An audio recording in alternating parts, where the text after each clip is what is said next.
kaliwanagan sa katotohanan at kapayapaan sa lahat, lagi na.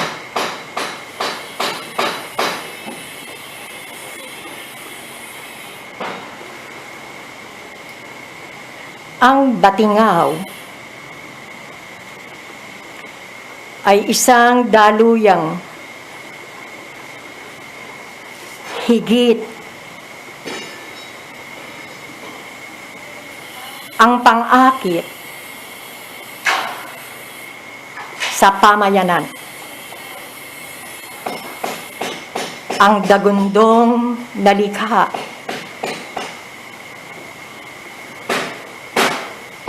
na hinulma ng mga kamay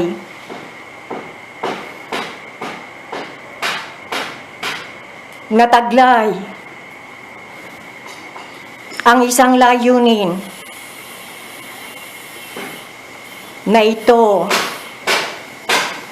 ay makakagising, makapagtutulak bilang isang tagapagtanggol hindi ng kanya lamang sarili, kundi ng lahat na kanyang makakadaupan habang siya ay may buhay.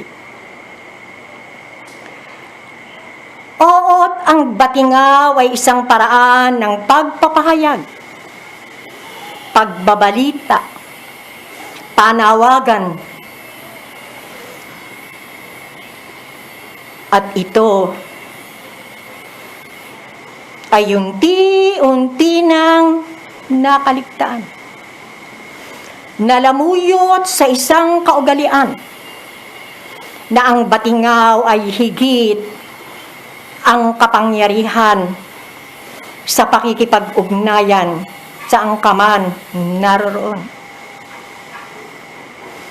Ngunit ito ay nabigyan ng pagkalingat.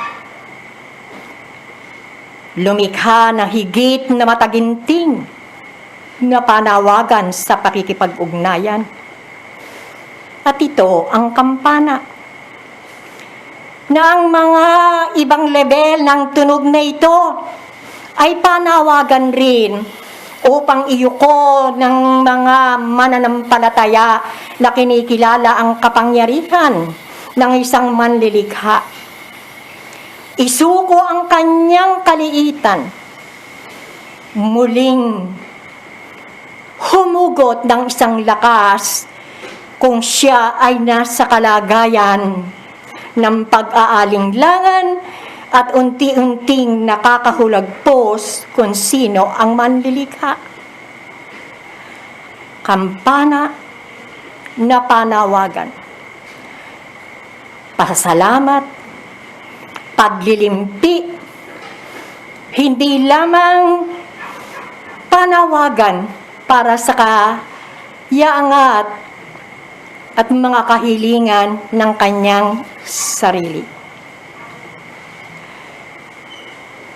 Sino sa pagkakataong ito o sa kontemporaryong panahon na kahit sa inyong kalagayan ay batid ninyo ang halaga na tinititigan lamang, binibigkas lamang ng inyong mga labi, ngunit hindi alam ang magnetismo na ibinababa kaalinsabay ng pagsabog ng pagpapala ng ating Ama. Sapagkat ito ang tinig na mula sa kaitaasan na bagamat hindi nakikita ay nararamdaman ng mga nanampalataya kung ano ang daluyang ito ng pakikipag-ugnayan, hindi lamang sa reliyon, hindi lamang sa pamamahala, hindi lamang sa pangkambuhayan, kung hindi ito ay ang pagkilala sa kanyang sarili kung naangat na ang kanyang mga kaalaman bilang isang mga manggagawa. Sapagkat kayo rin ang nakababatid na kahit nasa inyong kalagitnaan, sa inyong mga sarili ay inyo nang nilimpi ang mga ako. Hindi ninyo pinagpapahalagahan at binibigyan ng buhay na kayo ay bahagi ng kabuuan. Nakapokus lamang kayo sa kapwa ninyo may buhay. Mga tao na patuloy na nagkakasala, na sa kabila ng mga kaliwanagan at patuloy na pagpapahiram ng buhay, kayo pa rin ang nakakaunawa sa larangan ng pagwawalang bahala sa inyong mga kapaligiran at ang kabuuan na ikaw ay isa lamang sa bahagi. Kailan ang huling panahon na ninamnam mo at nagpasalamat ka sa pagsikat ng araw? Na sa pagmulat ng iyong mga mata ay nararamdaman mo pa ang sigla at ang lakas. Ngunit walang kapayapaan. Handyan ang takot, ang lagim sa iyong buhay at ang lakas. Ang mga ibon na ang musika nito ay ang kanilang mga huni na nakapagpapatighaw sa pag-aalinlangan ng tao sa nakakarinig sa pinakamagandang sonata ito ng kalikasan na sinasabayan pa ng ihip ng hangin na inyong ninanamnam na siyang nakapagbibigay lakas pa upang malanghap mo ang tunay na biyaya at pagpapala ng Ama. Huwag na ang mga lagaslas ng tubig sa mga talon. Huwag na ang uri ng daloy ng tubig sa inyong kapaligiran. Ang mga lahat ng bagay na yan ay inyo nang nakaligtaan. Gayon din ang paglubog ng araw. Saan nyo to ginugugol? Lalo na sa panahong ito. Na yan ang hinanakit ng inyong mga tagapagtangkilik, sapagkat hindi nyo na nararamdaman ang yaman at ang kagandahan ng perfeksyon ng pagkalika ng sangkatauhan. Na sa pagsapit ba ng gabit hapon, kayo ay nagpaparangalang umuusal ng dasal? Na sa mahabang panahon mula noon at hanggang sa kasalukuyan, ang mga dasal na paulit-ulit niyong binibigkas sa mga bawat gawain, ninanamnam niyo ba o nadagdagan o binago ang mga salita na agpang sa kasalukuyang panahon at senaryong nagaganap sa arena ng buhay? Sapat na ba ang pag-usal ng mga salitang ito at nagampanan mo na ba ang iyong tungkulin sa tamang paraan ng pagdarasal?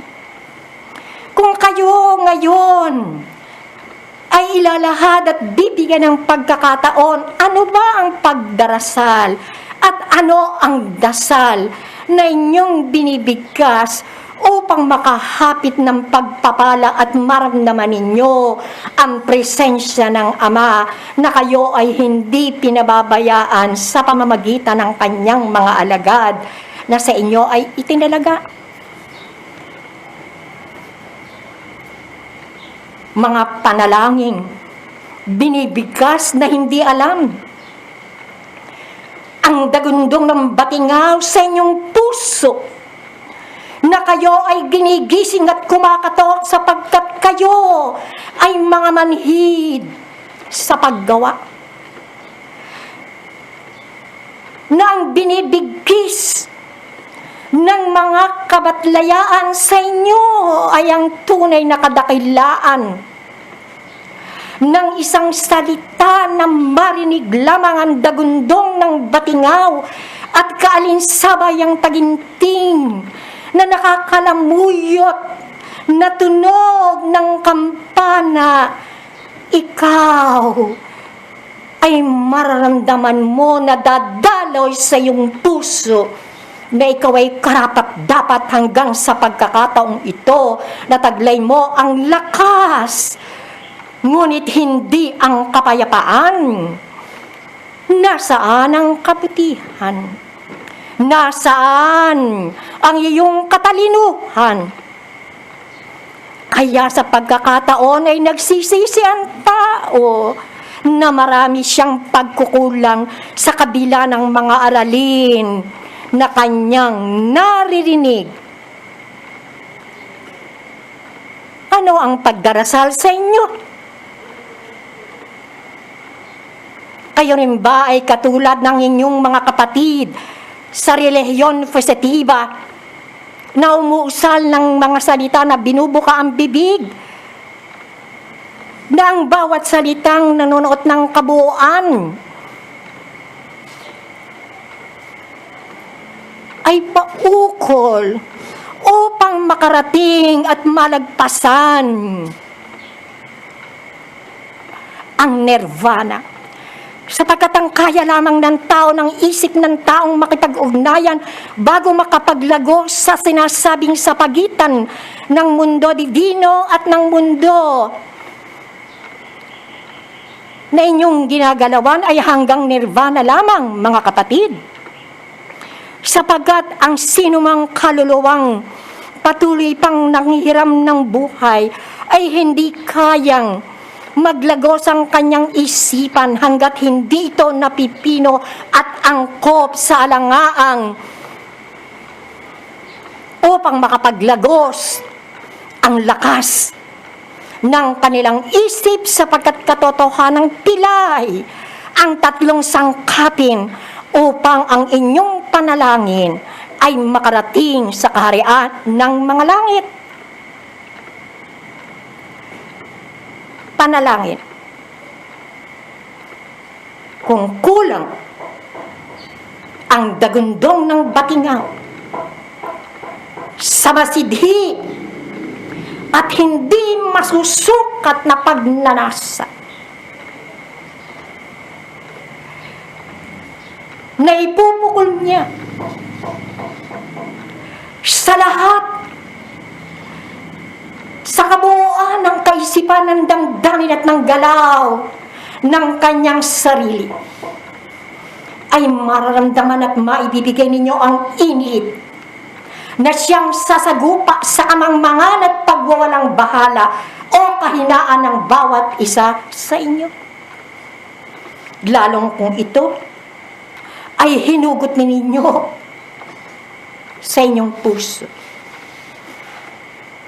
nararamdaman at napupulsuhan ng direksyong ito na umusal lamang kayo ng panalangin na para lamang inyong masambit. Ngunit hindi katotohanang hindi ito ang batingaw na siyang gigising sa iyong kaluluwa. Sapagkat kung ikaw ay nagising, ay tutok mo ang iyong sarili, nanamnamin ang lahat ng salita ng mga aralin, at kahit kailanman ay hindi matatawag ng iyong pansin sa ibang gawain na tawag ng iyong laman. Hanggang ikaw ay natutokso na magwalang bahala sa mga tinig ng panawagan ng kabatlayaan. Katotohanan, wala pa ang siyensya, ang tunay na layunin sa pakikipag-aral at lalong higit sa bawat mga salita, sapagkat ito na napapaloob sa panalangin ay pawang kahilingan, pagbanggit sa mga kasalanan at kahinaan ng tao, na ikaw ba sa iyong sarili ay naipagpagbuna ang iyong mga pangyapak? Huwag mong sabihin, huwag niyong sabihin na kayo ay nakakatupad, na kayo ay nagagawa. habang kayo ay parang bata na hawak ang laruan at nagwawalang bahala sa nangyayari sa inyong kapaligiran, sa inyong mga kapatid na hindi ka makatuwang o makaagapay o manlalakbay. Hindi mo pa nananamnam at natutuhan ng tunog na umaalingaw-ngaw sa pamayanan ng kabuuan ng iyong tatlong katangian ng iyong pagkatao, sapagkat ang bawat pagwawalang bahala,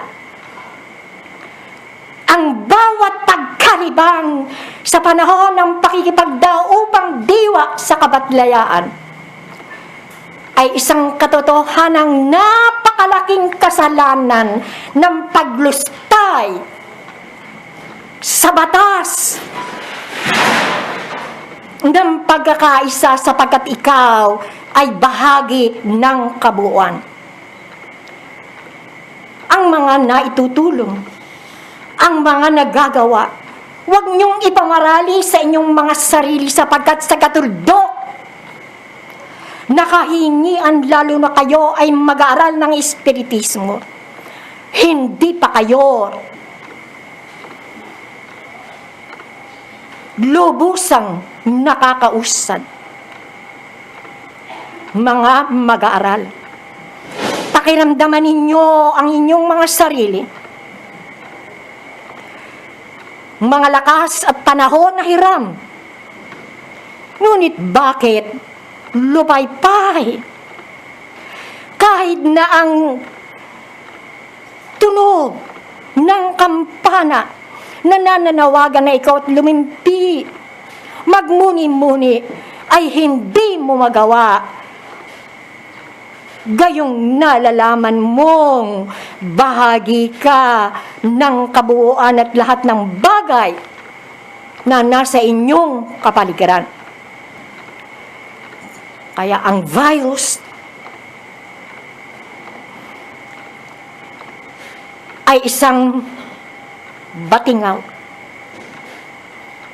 sapagkat ang maliit na tinig ng pagkakatuto at pagsasagawa ay natatagpuan nyo pa rin ang inyong mga sarili, na hindi nyo maduklay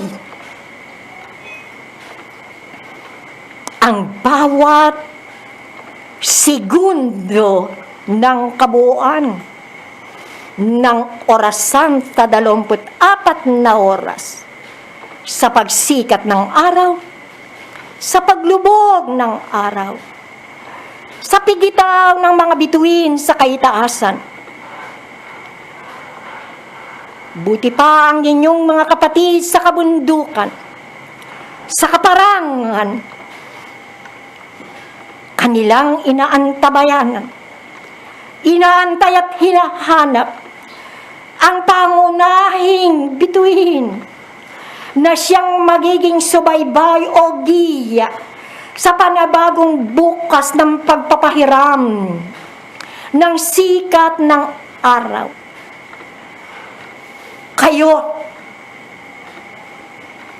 sa araw-araw na gumagawa, ano ang hinahanap ninyo sa inyong mga buhay? Lagyan ng laman ang inyong mga sikmura sa pagkabagot. Hinahanap ang higit na pakamangyarihang instrumentong yan ng inyong mga tunay na kaluluwa, ang ako. Kahit na sa matematika, kwentahin ninyo ang nilulustay ninyong mga panahon sa paggamit na umaalipin sa sa inyong paggawa sapagkat kayo ay mag-aaral ng tunay na buhay. Kumakatok ang inyong mga tagapagtangkilik. Anong lakas ang siyang nakakaakit at umaalipin ng buong buo na isang magnanakaw bilang isang manggagawa, mag-aaral ng palapahaman ng buhay. Sa mga gawi, nahahapit niyo ba ang kaisahan sa pakikipag-ugnayan sa inyong mga kapatid? Hinahanap niyo ba ang karumihan o agiw na patuloy na nakapulapol sa marami niyong mga kapatid sa pamamagitan ng daluyan na yan? Higit na mahinam na pag-aralan ang mahigpit na pakikipaglaban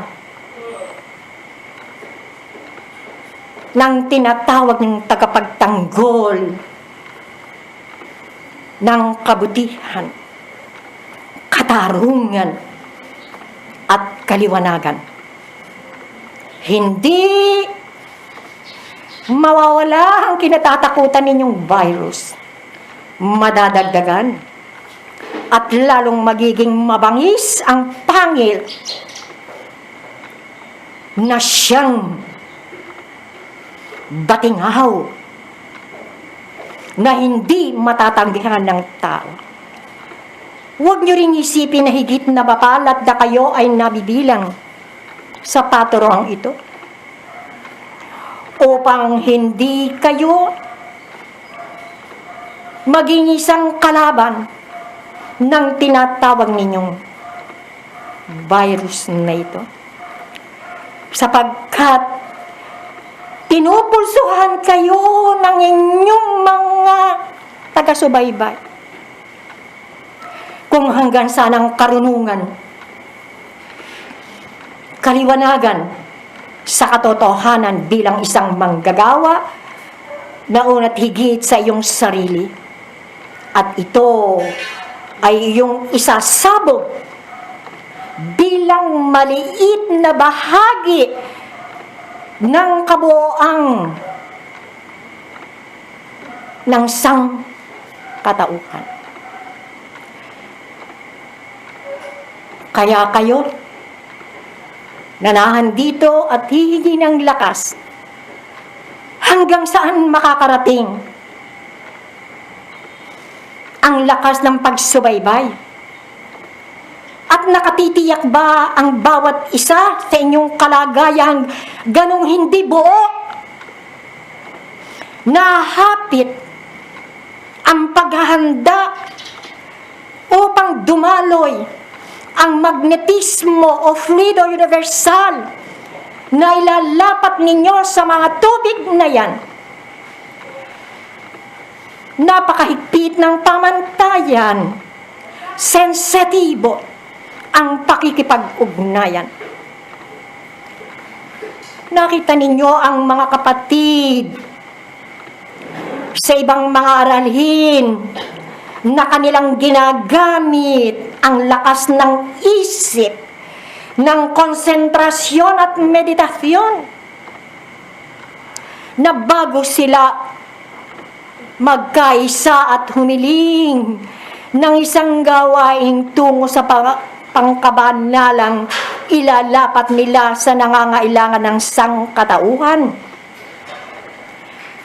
Hindi ang pag-upo, hindi ang inyong pakikipag-usap, kundi dadaloy sa inyong puso, magtatagpo ang iyong utak upang makalika ng isang hugis na uve o ve.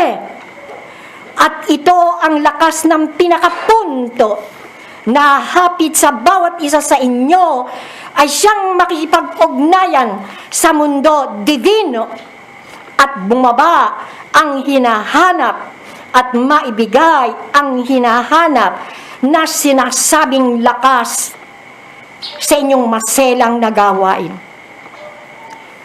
Katotohanan ang pamantayan, hindi ang bilang, hindi ang presensya, pisikal,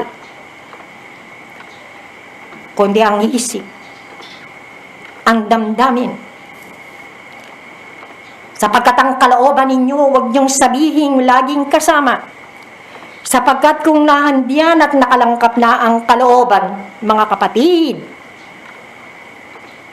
hindi kayo parang mga tau-tauhang o robot na nakaumo lamang sa inyong likmuan. Siyensya, rasyang proseso, atmosfera ng inyong mga kapatid sa ibang mga lunduyang, lalong higit sa mga kabundukan, ang kasagraduhan ng pakikipag-ugnayan sa paghingi ng subaybay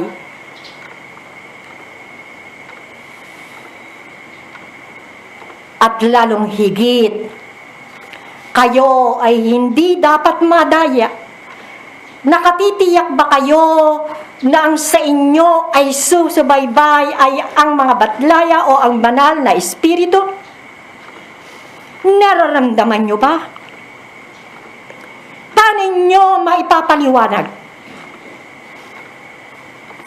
na naalis nyo ang dumi sa bawat lalagyan na yan? Paano nyo maisasabing may lalapat ninyo na ibibigay ninyo ang kaukulang gamot na inyong kailangan? Nahaba na rin ang panahon. Meron na ba kayong identifikasyon na talagang ang nakapaligid at ang mga isinugo ay ang mga karapat-dapat na alagad ng Ama? O ang mga ganitong gawain ay isa lamang moro-moro upang masabing nakapaglingkod at nagampanan ang isa sa mga gawain ng lunduyang ito? Panahon na isa-isahin ang mga kasangkapan kung paano nila ginagawa. Ilang minuto, ilan ang bilang, saan ang gagaling ang ibinibigay ninyong lakas? Sa pagdatampot, sa pagtatapon ng sinasabi niyong dumi, saan nyo to nilalagay? Paano nyo nalalamang nakukuha ninyo at nalilinis? Na dapat alisin na tinatawag niyong diskarga. Mahal na tagapagtnubay,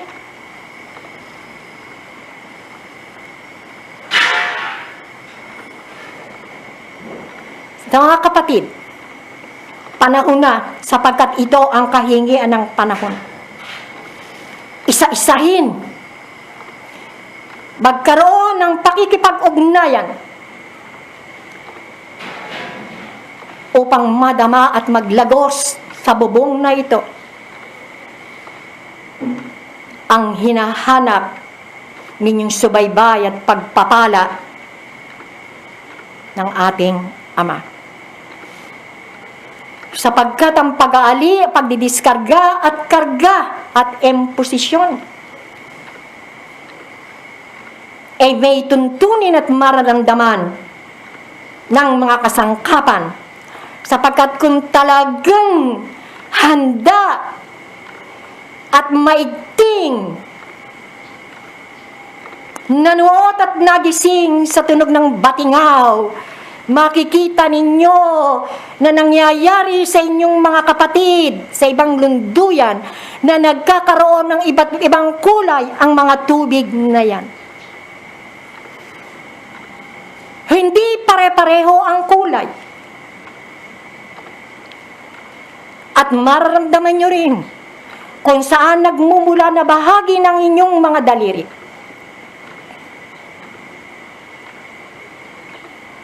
Ang maibidulot ninyo, ang mailalagay ninyo sa mga sisidlang iyan. Matanda na ang panahon. Naunahan na.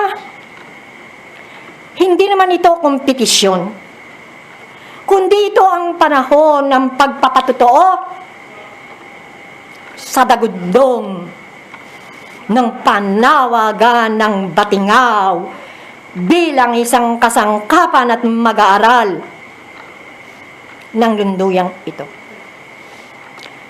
Na sa susunod na pagkakataon ay magtatakda ang direktor, ang minamahal na direktor, sa bawat isang naririto at nakikiisa,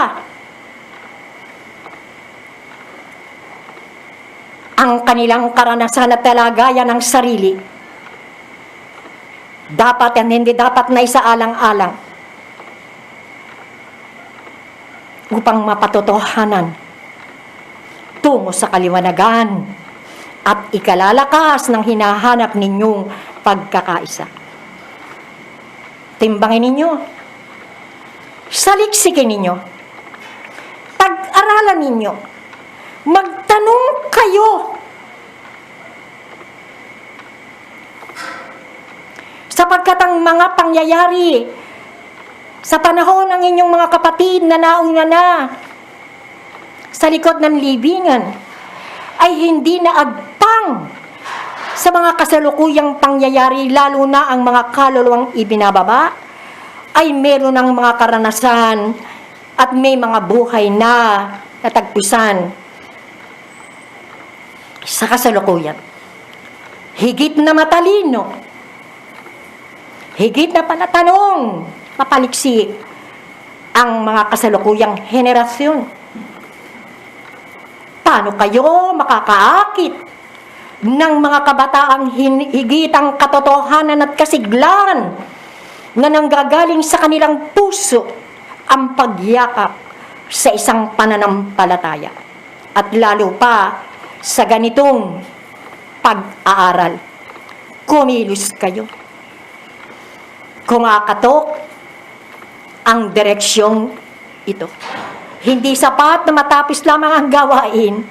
Hindi lang sapat na kayo ay makitang nakaupo dyan. Hindi sapat na palagi kayong nakikiisa. Kailangan na ngayon ng sinasabing pagnalaysik na ginagawa ng mga sayantipiko, sapagkat ang espiritismo ay siyensya na kailangan pag-aralan, timbangin, subukin kung paano ito tinanggap at tatanggapin ng bawat isa. Kapayapaang muli ang maghari sa inyong kalagitnaan. Paalam. Ang inyong tagatangkilik.